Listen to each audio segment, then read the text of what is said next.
This is 8 Minutes, a podcast helping you understand the energy and climate challenge in just a few minutes. I'm your host, Paul Schuster.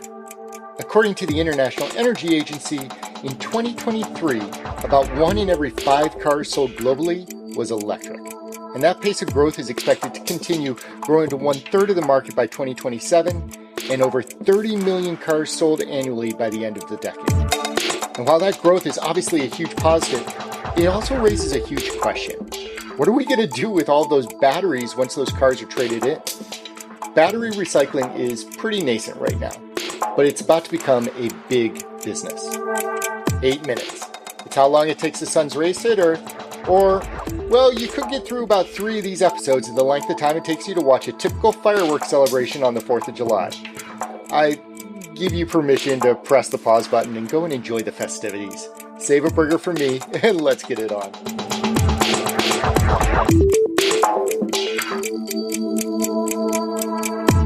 The growth of the EV market has been a great story. It's been astounding to watch it grow into a market that's selling tens of millions of cars every year. And while that growth is exciting today, it could cause a lot of challenges down the road. 10 to 15 years from now, those cars are going to be nearing their end of life, and those batteries are going to need to go somewhere. If the EV market is still getting off the ground, the battery recycling market is even younger.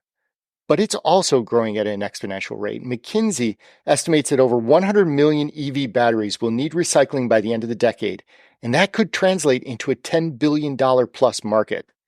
There is profit in old batteries. The rare metals used in those cell packs are super valuable: nickel, copper, cobalt, graphite.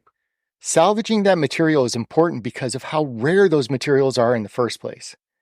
And if recyclers are able to meet their claims that up to 95% of a battery's valuable materials can be recaptured, well, this has implications across the value chain.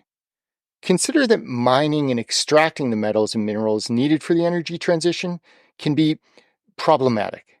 These mines may be in conflict regions or in areas with oppressed populations. The geopolitical security of supply is hardly guaranteed. Recycling avoids those issues, providing a localized supply chain solution to OEMs, avoiding problematic ethical regions, and even helping to decarbonize the supply chain, as recycling is about 25% less carbon intensive than originally mined materials. Not to mention, we're keeping hazardous materials out of landfills. The process that a battery goes through to get recycled is pretty well established. The battery packs are disassembled carefully, as they have a tendency to catch fire if not respected. And once the cells are removed, they go through a shredding process, where they are first heated up to remove excess plastic and organic compounds from the metals. The shredding leaves behind something called black mass. That's essentially a powder with all of the valuable materials stuck inside it. That black mass is then treated with acids in a process called hydrometallurgical processing in order to dissolve those metals, and then into a series of chemical reactions to separate out the different metals to be used again in future applications. An alternative method is to take the battery cell packs and directly smelt them in a furnace. The output slag is then washed with similar acids as the hydrometallurgical process to separate the metals. This pyrometallurgical procedure is easier, but far more energy intensive, and frankly, doesn't give as high of a yield as the other way. And then after the metals have been recovered, it's just a matter of re-entering them into the battery value chain and starting the process all over. There are a couple of big challenges facing salvage and recycling companies right now. The first is getting the feedstock to begin with. I mean, in a few years, there will be a ton of cars entering end of life. But right now, the pickings are slim. How do we balance investment today and the learnings needed today with a recycling value chain that won't mature for a few years? The second challenge is the lack of standardization in battery pack assemblies. Tesla, BMW, Volkswagen, everyone uses a different proprietary way to assemble these packs and squeeze the most juice from their batteries, which may be a great differentiation point for the OEMs while making the end-use recycling part of the equation super complex and expensive. And then there's the question of whether recovered materials work as well as new metals.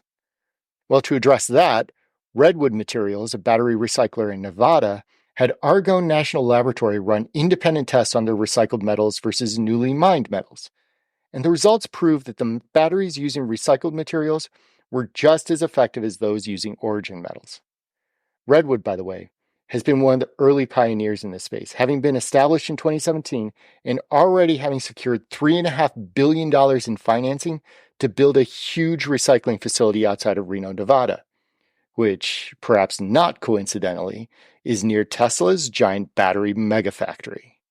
Redwood expects that by 2025, they will have the capacity to recycle 100 gigawatt hours of battery cathode material, putting it on par with the capacity of CATL, the dominant global battery player over in China.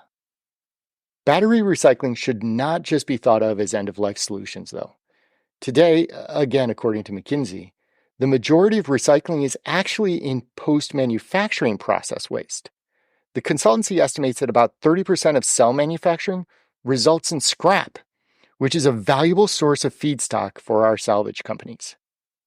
And even when batteries do reach their end of life, well, recycling may still not be the only option. An EV battery is considered to be end of life when it reaches about 70 to 75% of its original capacity. That's it.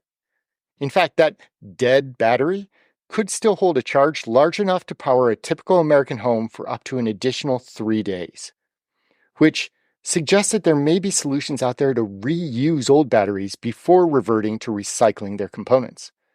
In addition to home backup storage, for instance, utilities are examining ways that old batteries could be linked together to help stabilize power grid operations. Or Nissan and Volkswagen have both experimented with transitioning EV batteries into automated facility vehicles that run around their manufacturing plants.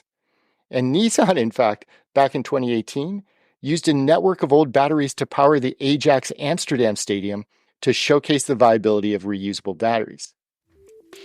The battery recovery market is still very nascent, but one that's growing and growing fast.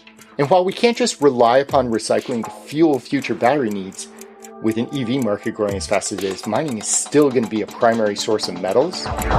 What we can be certain of is that recycling will be an important part of the circular system, giving car owners the needed trust as to the resale or salvage value of their vehicles, while securing a localized, profitable, ethical supply chain for OEMs. I'm Paul Schuster, and this has been your 8 Minutes.